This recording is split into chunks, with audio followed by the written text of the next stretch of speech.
Terima kasih pemirsa, masih kembali lagi di White Shot, masih dalam program penetapan awal Ramadan atau jelang Isbat yang akan dilaksanakan oleh Kementerian Agama pukul 17 waktu Indonesia Barat nanti. Setelah tadi dari Makassar, lalu dari Bandung, dan kita sekarang akan menuju ke Medan, Sumatera Utara. Sudah ada rekan Marini Sayuti di sana yang akan melaporkan atau menginformasikan titik-titik mana saja yang dijadikan pemantauan hilal. Silahkan Marini. Ya Widya, ada 3 titik yang dijadikan lokasi pemantauan hilal baik di kota Medan maupun di seluruh wilayah Sumatera Utara. Untuk di kota Medan sendiri ada 2 lokasi Widya, yaitu di kantor Gubernur Sumatera Utara lantai 9 dan di Hotel Swiss Bell lantai 27 yang merupakan gedung tertinggi di kota Medan. Selain itu di wilayah lain Sumatera Utara ada di Tapanuli Tengah, Pantai Sorkam. Khususnya di Tapanuli Tengah ini pihak Kemenak Sumut masih belum mendapatkan konfirmasi apakah jadi hari ini atau tidak dilakukan ruqyah. Pemantauan akan dilakukan serentak pada pukul 17 sore nanti Widya dari 3 titik tersebut, dan pengamatan dimulai saat matahari terbenam sekitar pukul 18.30 hingga selesai. Khususnya di kota Medan sendiri sudah ada tim Badan Hisab Ruqyat kota Medan, baik menggunakan teropong, mata telanjang, dan juga teknologi astronomi. Tim ini sendiri terdiri dari Kementerian Agama Republik Indonesia, Majelis Ulama Indonesia Kota Medan, Badan Meteorologi dan Geofisika, dan juga melibatkan ormas Islam dari Muhammadiyah, Nahdlatul Ulama, Al-Wasiliyah, dan lainnya. Saat pengamatan juga rencananya akan dihadiri oleh Wali Kota dan pejabat lainnya dari Pemko Medan serta Ketua DPRD Kota Medan. Pemkot Medan juga akan memberikan informasi terkini hasil pengamatan hilal di Medan, termasuk rencana selanjutnya jika hilal tidak juga terlihat hingga esok hari. Namun berdasarkan pengalaman tahun sebelumnya dari Kota Medan memang belum dapat terlihat hilal dengan jelas karena letak geografis Kota Medan yang berada di belahan timur Pulau Sumatera Utara dan tertutup oleh jajaran Bukit Barisan.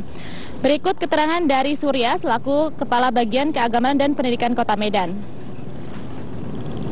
Kita juga nanti libatkan para ulama, para organisasi ormas Islam, misalnya Muhammadiyah, NU, Al-Wasliyah, kita undang di situ, dan kita sama-sama nanti melaksanakan pemantauan hilal tersebut.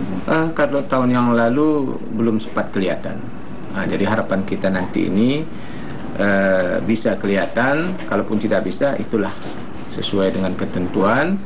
Kita rapat bagaimana dengan para ulama dan para organisasi Islam tersebut. Untuk sementara Widya. Baik, terima kasih rekan Marini Sayuti melaporkan langsung dari Medan, Sumatera Utara. Selamat kembali bertugas, dan pemirsa kita akan lanjutkan lagi perbincangan mengenai penetapan awal Ramadan. Bagi Anda yang baru bergabung, sudah hadir di studio Pak Thomas Jamaluddin, Kepala Lembaga Penerbangan Antariksa Nasional atau LAPAN, dan juga Pak Azumardi Azra, Cendekiawan Muslim. Tadi sebelum jeda pariwara, kita melihat ada sebuah metode pengumpulan informasi dari berbagai daerah untuk dijadikan pertimbangan nanti ketika Menteri Agama untuk menentukan awal Ramadan. Nah, metode pengumpulan informasinya ini seperti apa Pak? Mengingatkan secara geographically Indonesia kan berbeda-beda begitu setiap provinsinya, Pak Thomas. Jadi sidang isbat itu menghimpun data hisab atau perhitungan dan data ru'yat. Data hisab itu sejak beberapa bulan sebelumnya pun sudah dikirim. Biasanya ormas-ormas sudah mengirimkan hasil perhitungannya. Kemudian terkait dengan perkiraan atau penetapan awal Ramadannya atau terkait Idul Fitri, Idul Adha, berdasarkan kriteria yang mereka gunakan. Dan dari hasil perhitungan itu kemudian dikumpulkan oleh Kementerian Agama. Sementara hasil ru'yat itu dilakukan pada tanggal 29 Sya'ban untuk penentuan Ramadan ini. Jadi dimulai dari Papua Barat, kemudian Maluku Utara, dan seterusnya. Timur Indonesia semua begitu ya? Provinsi itu yang dihimpun oleh Kementerian Agama. Sementara ormas-ormas Islam juga ada yang mengamati juga dari NU, kemudian kelompok-kelompok amatir astronom juga mengamati. Dan dari sana kemudian data dari pengamatan di masing-masing tempat itu disampaikan ke dari pengadilan setempat, kemudian disumpah dulu bahwa kami melihat atau kami tidak melihat. Kemudian hasil yang sudah disumpah oleh hakim pengadilan setempat dikirim ke Kementerian Agama. Nah, dan biasanya menunggu sampai yang paling barat dilaporkan dari wilayah Aceh. Setelah semua data itu hasil hisab sudah terkumpul, hasil ru'yat seluruh wilayah Indonesia terkumpul, kemudian Menteri Agama membuka sidang. Dan pada saat sidang itu nanti dilaporkan. Ini dari Papua, saksinya siapa saja, kemudian terus sampai semua Aceh, provinsi dilaporkan semuanya melihat, atau daerah mana yang melihat, daerah mana yang tidak melihat. Kemudian Menteri Agama akan meminta pendapat peserta sidang. Nah, dari sana kemudian Menteri Agama akan memutuskan kapan jatuhnya awal Ramadan. Kalau Idul Fitri ya kapan jatuhnya Idul Fitri. Penetapan 1 Hijriah beda lagi ya, biasanya karena ada sidang isbat berikutnya untuk menetapkan kapan 1 Hijriah begitu. Iya, untuk kita 1 Syawal. 1 Syawal, maaf. Kita akan ke Pak Azra lagi. Pak Azra, tadi saya tertarik mengenai formula yang akan menentukan supaya tidak usah lagi ada ribet-ribet. Kalau kata Pak Azra tadi bilang sudah disamakan saja begitu. Apakah memang perlu, ini lagi tren kan sidang pra-peradilan, pra-rekonstruksi, pra-isbat juga mungkin harusnya ada nih Pak Azra. Pra-isbatnya sudah kata Pak Thomas.